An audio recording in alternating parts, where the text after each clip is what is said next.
Olá, pessoal! Bem-vindos a mais uma semana de estudos do período de 3 de agosto a 7 de agosto. Esta semana, em língua portuguesa, estudaremos palavras com acentuação gráfica. No caso desta semana, palavras proparoxítonas, paroxítonas e oxítonas. Lembrando que as palavras proparoxítonas são todas as acentuadas. Tem a antepenúltima sílaba tônica, nesse caso é a sílaba que leva o acento. A vogal com timbre aberto é acentuado com um acento agudo. Já a com timbre fechado ou nasal é acentuada com um acento circunflexo. Por exemplo, de timbre fechado, lâmpada, relâmpago, atlântico, trópego. Com timbre aberto, Júpiter, lúcido, ótimo, víssemos, flácido. As palavras paroxítonas têm a penúltima sílaba tônica. São acentuadas todas as que não terminam em, ens, a ou as, e ou es, o ou os. A regra é oposta para a acentuação das oxítonas. Portanto, as terminadas em i e is são acentuadas. Por exemplo, táxi, lápis, grátis, júri. As palavras terminadas em u, us, uns, on, nos ou n também são acentuadas. Por exemplo, vírus, álbum, nêutron, prótons, hífen.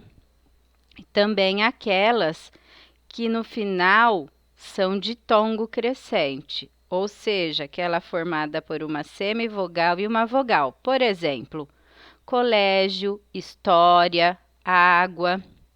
E também as terminadas em L, N, R, X, PS. Por exemplo, incrível, útil, ágil, fácil, amável.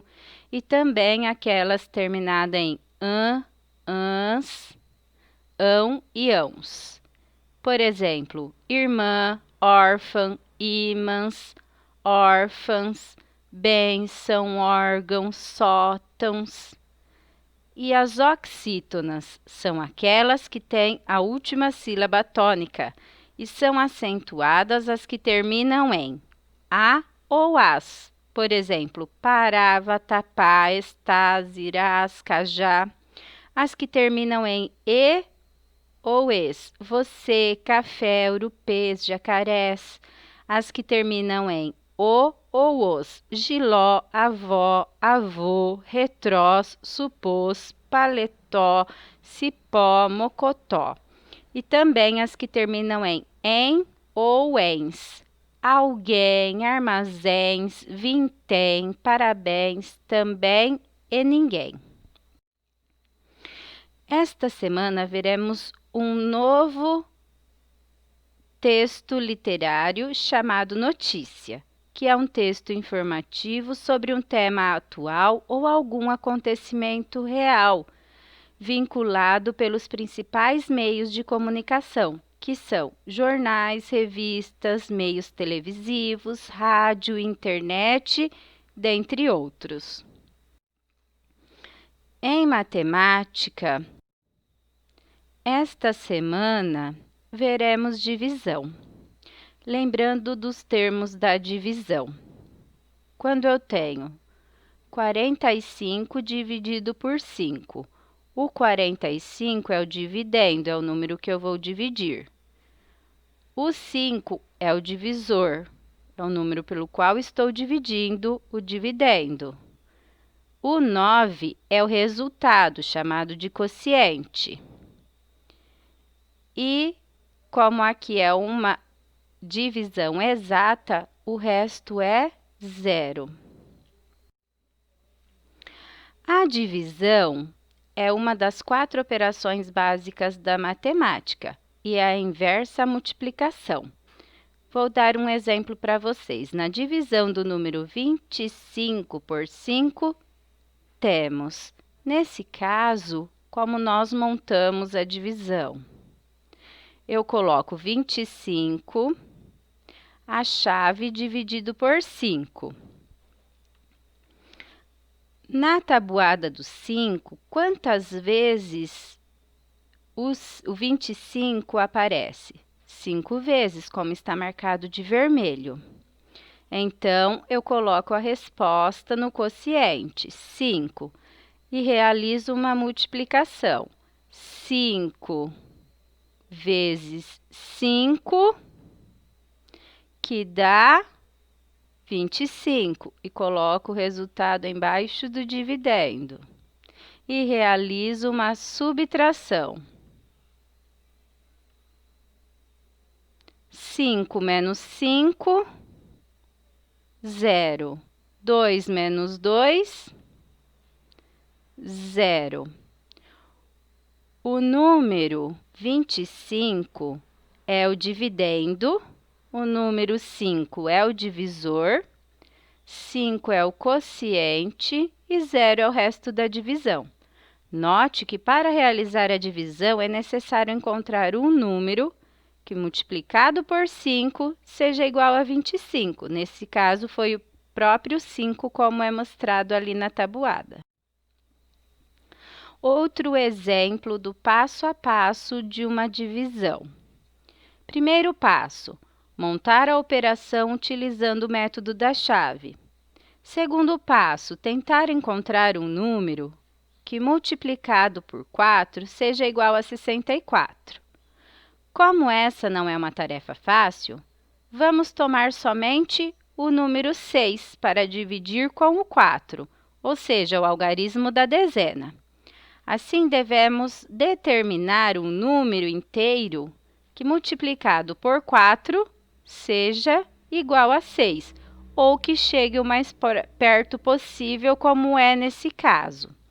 Então, na tabuada do 4, é uma vez que o 6 cabe no 4. Eu realizo a multiplicação. Uma vez o 4, 4. Coloco o resultado embaixo da dezena, realizo a subtração, que deu 2. No terceiro passo, para prosseguir a divisão, descemos o algarismo da unidade, que não foi dividido, nesse caso, o 4. Então, formou o número 24. Na tabuada do 4, 6 vezes eu multiplico o 4. Então, eu realizo a multiplicação. 6 vezes 4, 24. Coloco o resultado e realizo a subtração. 4 menos 4, nada. 2 menos 2, nada. Em história, veremos o trabalho escravo no Brasil. Muita gente trabalhou para o Brasil ser o que é hoje. Atualmente, a maioria das pessoas trabalha em troca de um salário, que deve garantir moradia, alimentação e saúde. Porém, nem sempre foi assim. Por mais de 300 anos existiu no Brasil o trabalho escravo. Logo que chegaram ao Brasil, os portugueses não se entusiasmaram muito com a nova terra. Pensavam que se tratava apenas de uma grande ilha e, além disso, estavam mais interessados no comércio com as Índias, que dava muito lucro a Portugal.